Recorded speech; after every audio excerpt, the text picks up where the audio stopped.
भूल गए। अच्छा, तो कहते हैं कि भैया जो क्या कहते हैं डायरेक्टर्स हैं, उनके ऊपर लॉ की रिक्वायरमेंट होती है कि भाई आपने बुक्स ऑफ अकाउंट्स मेंटेन करने हैं, उनसे आपने फाइनेंशियल स्टेटमेंट बनानी है और साल के एंड पे आपने अपने शेयर होल्डर को प्रेजेंट करनी है ताकि खुद को अकाउंटेबल कर सकें, आप अपनी जिम्मेदारी पूरी करें। तो लिहाजा बुक्स ऑफ अकाउंट्स क्या होते हैं, सबसे पहले अब थोड़ा सा देखते चलते हैं बुक से। कंसेप्ट ओवरऑल क्लियर हो गया बुक्स ऑफ अकाउंट्स का क्या होता है? Yes sir. Yes sir. चलो, every company shall prepare proper books of accounts, such set of book of which fairly present the affair of a company वगैरह वगैरह, ये मैं आपको समझा चुका हूँ। तो इसमें कोई बुक्स ऑफ अकाउंट्स में क्या कुछ होता है, वो कहते हैं all sum of money received and expended by the company, sale purchase जितनी की है, ऐसे लायबिलिटीज जितनी आई हैं, और जो प्रोडक्शन में कॉस्ट वगैरह की डिटेल है। मतलब कुछ कंपनीज जो होती हैं वो मैन्युफैक्चरिंग होती हैं, कुछ होती हैं सर्विस प्रोवाइडर। जिस तरह कि अगर एक कंपनी है, मतलब आपकी एक कंपनी है, आप जनाब जी क्या कहते हैं बर्गर बनाते हैं, तो लिहाजा एक कंपनी बर्गर बनाती है, एक कंपनी चार्टर्ड अकाउंटेंट है। चार्टर्ड अकाउंटेंट वाले क्या करते हैं, वो ऑडिट प्रोवाइड करते हैं, वो सर्विसेज अपनी प्रोवाइड कर रहे होते हैं, वो कोई चीज़ बना के नहीं बेच रहे होते। जबकि आप बर्गर बनाने वाली कंपनी है तो आप क्या कर रहे होंगे, आप रॉ मटेरियल खरीद रहे होंगे, मतलब चिकन कहीं से ले रहे होंगे, ब्रेड ले रहे होंगे, केचप, मेयोनीज, सैलेड्स वगैरह, और वो जो सॉसेज होते हैं, कौन सा होता है वो, एक बिलियन आइलैंड सॉसेज भी होते हैं, पता नहीं, हमें तो नहीं पता भाई, जाट लोग हैं, सीधी सी बात है, वो पीले से कलर का होता है, तो वो सॉसेज भी वगैरह भी होते हैं। तो ये सारी चीज़ें खरीद के आप एक बर्गर बना रहे हैं ना, तो लिहाजा आप मैन्युफैक्चरिंग हैं, तो आपको जो बर्गर बेच रहे हैं उसकी एक कॉस्ट पड़ेगी, उस कॉस्ट का रिकॉर्ड भी आपने रखना है। तो ये तमाम चीज़ें बुक्स ऑफ अकाउंट्स का पार्ट होती हैं। अगर आपसे कहा जाए बुक्स ऑफ अकाउंट्स क्या होती हैं, तो आप यहाँ पे फाइनेंशियल स्टेटमेंट के कंपोनेंट ना प्रोड्यूस कर देना बेटा, हैं। ऐसे ऐसे चीज़ें भी मौजूद है, जब हम उनके आंसर देखते हैं ना तो हमें लगता है कि आपको दरखास्त करें कि एक बुक और लिखे साथ में। तो लिहाजा बुक्स ऑफ अकाउंट्स ये चीज़ें होती हैं। पीरियड ऑफ रिटेंशन, कितने पीरियड तक बुक्स ऑफ अकाउंट रखनी है, तो कंपनी ने कम से कम 10 साल तक preserve in good condition, good order में कम से कम 10 साल तक बुक्स ऑफ अकाउंट्स को अपने पास मेंटेन रखना होता है।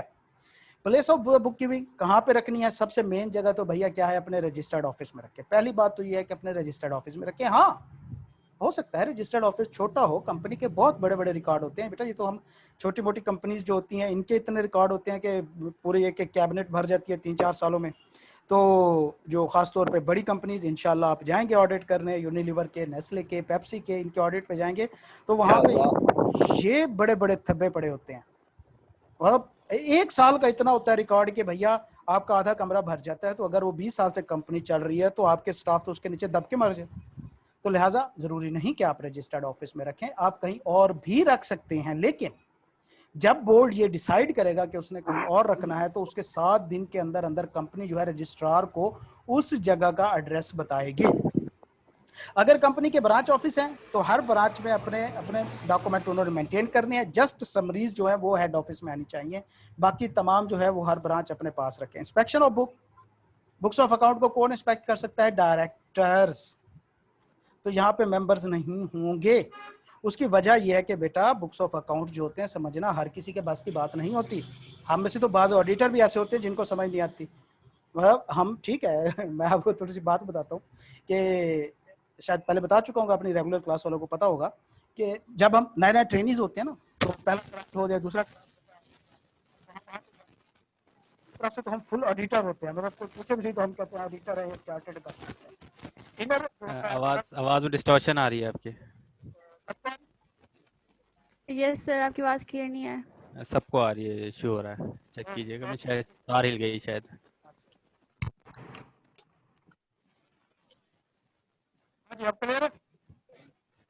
No sir. नहीं लगता माइक गया आपका। थोड़ी सी साइड चेंज करता हूं।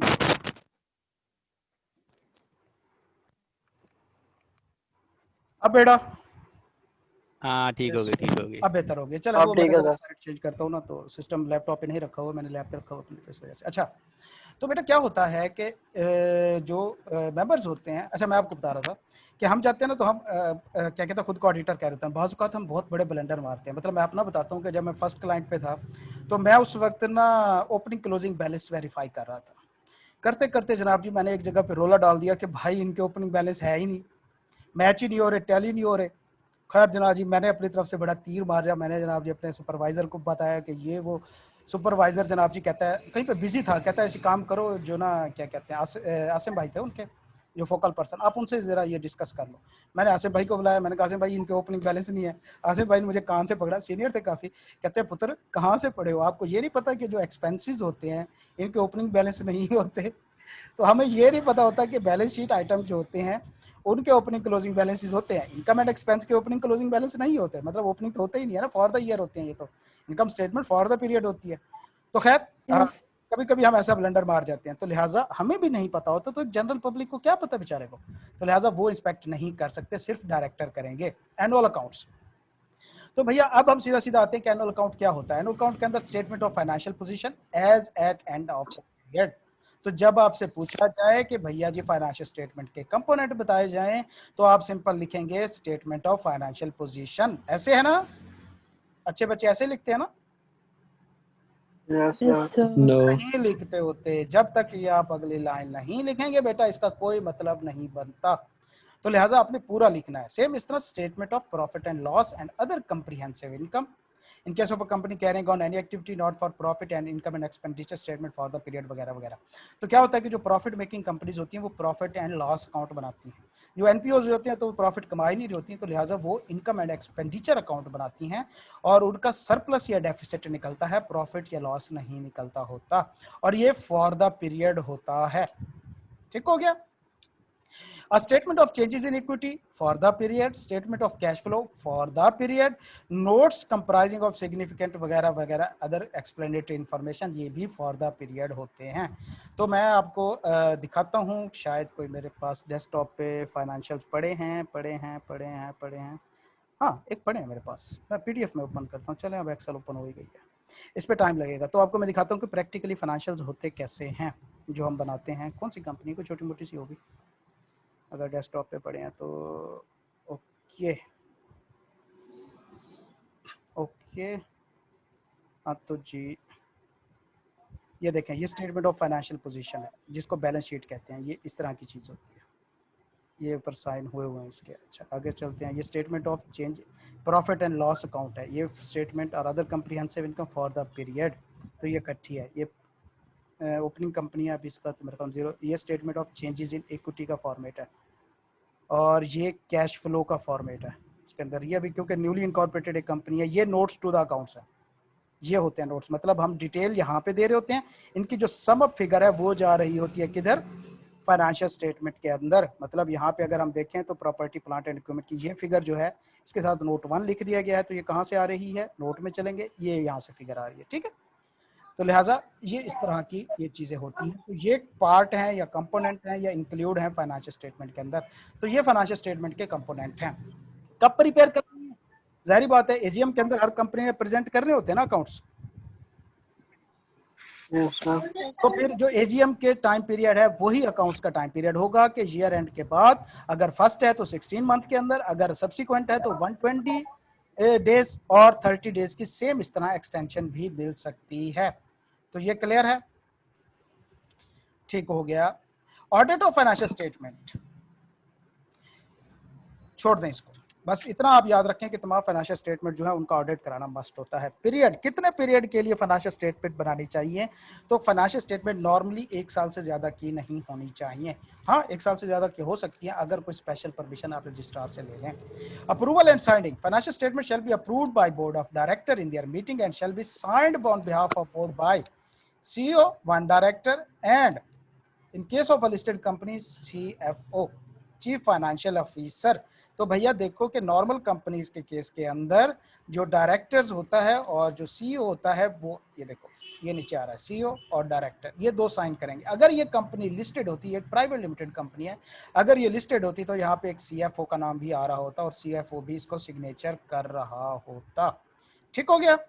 तो भैया ऑल अदर कंपनीज कौन साइन करेगा, एक CEO एक डायरेक्टर, और अगर क्या कहते हैं कि कंपनी लिस्टेड है तो साथ में CFO भी साइन करेगा। तो क्लियर हो गया।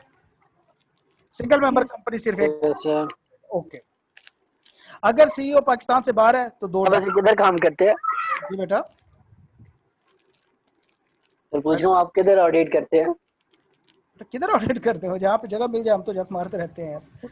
लाहौर में, वैसे लाहौर में होता हूँ, 2 फर्म्स के अंदर मैं इस टाइम सुपरवाइजर हूँ, तो काफी क्लाइंट है माशाल्लाह, तो वे मेरे तो भरा पड़ा है, फ्रंट पे भी लेटेस्ट हुआ था। तो खैर क्या कहते हैं, मेरा जो मेन फील्ड है वो टैक्स एंड एडवाइजरी की है, तो कभी कभी ऑडिट वाले भी हम किसी हमारी असिस्टेंट लेते हैं, तो उनको भी समझाना पड़ता है। मैं आपको बताता हूँ कि बाज़ औक़ात ऑडिटर को भी नहीं पता होता कि ट्रीटमेंट क्या होती है चीज़ों की, तो जनरल पब्लिक को क्या पता होना है। तो इंशाल्लाह यार पहुंच जाएंगे। आप इतने बेसब्रे क्यों हो रहे हैं? ये सारी मजे की बातें, एडवेंचर की बातें आप वहाँ पे इंशाल्लाह जाके सर। सीखेंगे। जरूर जाना। सर और जो ऑडिटर होता है ना, उसके लिए कोई चीज इतनी इंपॉर्टेंट नहीं होती जितना वहाँ का खाना होता है बस। ठीक है ना। जब हम जब हम ट्रेनीज होते हैं ना, हमारी सिंपल बचत होती है वहाँ का खाना, तो वो जितना खा सकते हैं हम खाते हैं, और इस चक्कर में हम बाजुकात जो है ना आखिरी तारीख तक घसीट के ले जाते हैं, जब तक कि वो अगले धक्के मार के बाहर ना निकाल दे हमें। ठीक हो गया। तो तो फाइनेंशियल स्टेटमेंट जो होंगी वो कौन साइन करेगा नॉर्मल कंपनीज के केस में, बताइए जरा जल्दी से। The CEO and director. Directors and CEO and CEOs. Director, और in case Director. Listed company CFO, CFO. CEO and CFO director. and directors. ठीक हो गया, शाबाश। कि अगर सीईओ पाकिस्तान में मौजूद नहीं है तो डायरेक्टर 2 हो जाएंगे सर। 2 डायरेक्टर हो जाएंगे। अगर कंपनी लिस्टेड है तो 2 डायरेक्टर और 1 सीएफओ, अगर कंपनी लिस्टेड नहीं है तो फिर 2 डायरेक्टर जस्ट बहुत एक- हैं। हाँ सही है। गुड हो गया। तो यहां तक हमने क्या समझा? अभी तक हमने ये समझा कि बुक्स ऑफ अकाउंट्स में क्या कुछ आता है, जल्दी से बताएं बेटा। Liabilities and asset, cost account के आइटम सर, ठीक और है। गुड्स एंड सर्विसेज, ठीक परचेज है, सेल्स वगैरह। सही हो गया, सही हो गया। तो भैया कहाँ पे पैसा खर्च किया, कहाँ पे पैसा आया, कौन से एसेट खरीदे, कौन सी लाइबिलिटी इनकर की, ठीक है। इसी तरह कॉस्ट अकाउंट रिलेटेड इंफॉर्मेशन वगैरह, तो ये होते हैं books of account. Financial statement क्या होती है बेटा? Sir notes to the accounts and आखिरी स्टेटमेंट ऑफ बात पहले फाइनेंशियल। कर दी भाई साहब। चले चले सर वो आगे इजी चले। है ना। Changes in equity and statement of comprehensive income, cash flow, ये सारे स्टेटमेंट ऑफ फाइनेंशियल पोजीशन। हाँ जी, ये तो शहजादियों ने बताया तो बहुत ही अच्छा है, लेकिन मैंने पहले कहा कि अच्छे बच्चे यूं नहीं बताते होते। So statement of financial Or the position year at the ending. end of the year. At the end of the year नहीं होता बेटा, As as at- at as At होता the है। end of As it. हाँ जी, as eight. तो ये word सीखें बेटा। इसके ऊपर हम फर्म्स में पेनल्टी लगाते हैं अपने स्टूडेंट्स को, कि जो स्टूडेंट यहाँ पे मिस्टेक करता है बाकायदा उनको 2-2 लार्ज पिज़्ज़े पड़ जाते हैं, इतनी तो उनकी स्टाइपेंड नहीं होती बेचारों की। तो ये चीजें आपको अभी से आनी चाहिए, नहीं तो ये बहुत हैवी पेनल्टीज पड़ने वाली है आपको। अच्छा, उसके बाद आपने ये देख लिया। अच्छा, कितने पीरियड्स कवर करना चाहिए फाइनेंशियल स्टेटमेंट्स को? सर 1 ईयर वैसे तो, लेकिन एक्सटेंड हो सकता है। ठीक हो गया। टाइम पीरियड क्या है इसका, कितने टाइम के अंदर प्रिपेयर होनी चाहिए? 1 ईयर के वाला AGM वाला first time period is conduct 16 AGM, months or yes, 120 days. and 30 days extension. ठीक है, 120 डेज और 16 मंथ फर्स्ट के केस में, और क्या कहते हैं 30 डेज की एक्सटेंशन मिलेगी Extension. सब्सिक्वेंट के केस में। फर्स्ट के केस में नहीं, सब्सिक्वेंट के केस में, ये बात ध्यान में रखिएगा। ओके, और ऑडिट वगैरह छोड़ दें, एक्सेप्शन कुछ नहीं है। अप्रूवल साइनिंग हो गया, नोट्स हो गए। फाइलिंग ऑफ फाइनेंशियल स्टेटमेंट, भैया क्या आपने फाइनेंशियल स्टेटमेंट प्रिपेयर कर ली, अप्रूव भी डायरेक्टर ने खुद कर दी, तो क्या अपने पास जेब में संभाल के रख लोगे? हैं, खुद को ही मतलब क्या कहते हैं अकाउंटेबल हुए बैठे हो, और खुद ही इत्मीनान करके बैठे हो कि हमारे अकाउंट बेहतरीन बन गए, बहुत प्यारी सी शक्ल निकल आई है, साइन शाइन करके? नहीं बेटा, ऐसा नहीं होता। आपको बताना होता है किन किन को, तमाम स्टेक होल्डर्स को। तो फाइनेंशियल स्टेटमेंट कंपनी ने तमाम स्टेक होल्डर्स को भेजनी होती हैं। तो लॉ जो है वो मेन स्टेक होल्डर बता देता है। पहला स्टेक होल्डर कौन होता है भाई? Sir members. प्रोमोटर। पहला मेंबर्स है बेटा, जिनका पैसा है। कमीशन कहाँ से? वो तो एक क्या कहते हैं बेगानी शादी में अब्दुल्ला दीवाना घुसा हुआ है बीच में, बाकी तो कुछ नहीं है। मेन तो मेंबर्स हैं, तो सबसे पहले मेंबर्स को देने हैं। और कब? 21 डेज पहले। तो 21 डेज पहले क्या जा रहा था? और Notice. Notice of the meeting. और Special और resolution. Special resolution की जो notice. ठीक है, कहीं और भी 21 डेज की हमने पढ़ी थी। एक और चीज भी जाती है, याद करें मीटिंग वाले चैप्टर की।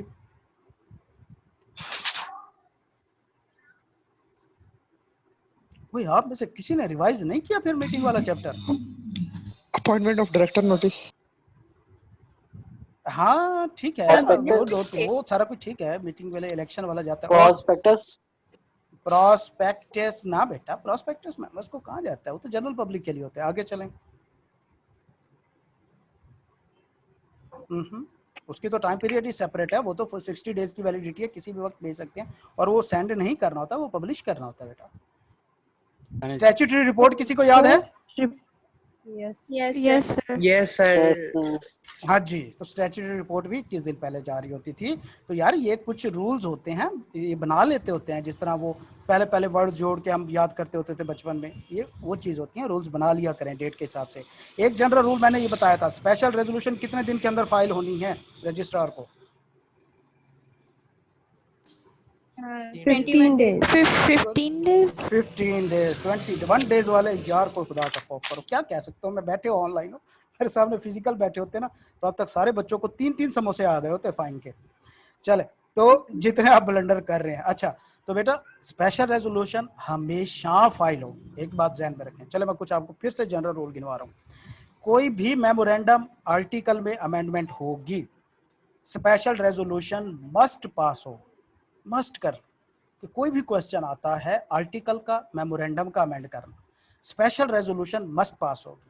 और कहाँ पे स्पेशल रेजोल्यूशन पास होनी है? जहाँ पे डायरेक्टर को इन कैश लोन दिया जा रहा है, तब भी स्पेशल रेजोल्यूशन पास होगी। ठीक हो गया?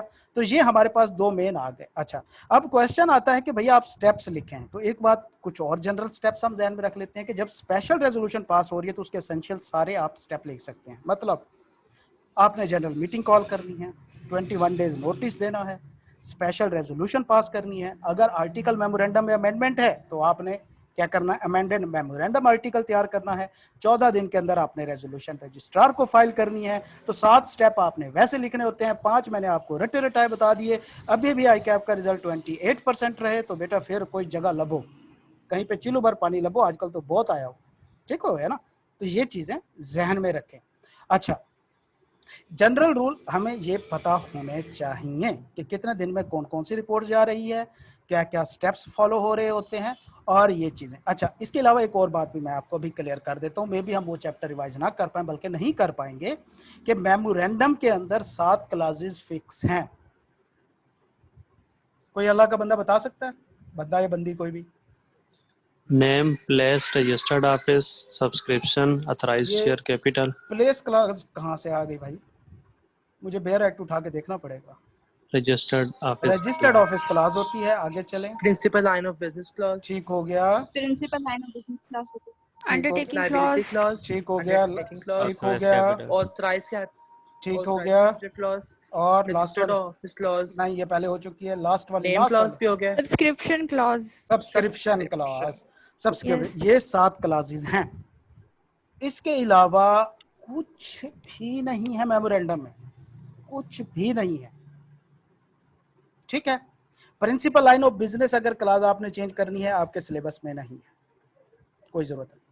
रजिस्टर्ड ऑफिस क्लास चेंज करनी है, आपके सिलेबस का पार्ट है। नेम क्लास चेंज करनी है, आपके सिलेबस का पार्ट है। सब्सक्राइबर क्लास चेंज नहीं हो सकती, लायबिलिटी क्लास चेंज नहीं हो सकती, कंपनी का स्टेटस चेंज होगा तो ही चेंज होगी। तो ये आपके सिलेबस से आउट है। 7 में से 4 आउट है, 3 आपने करनी है।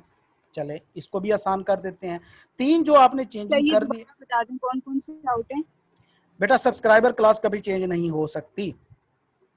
ठीक हो गया? नंबर 1। लायबिलिटी क्लास आप चेंज नहीं कर सकते, आपके सिलेबस का पार्ट नहीं है। वजह, कंपनी का स्टेटस चेंज हो जाएगा, प्राइवेट से पब्लिक में जा सकती है, पब्लिक से गारंटी में जा सकती है, कोई भी और केस हो सकता है। ठीक हो गया?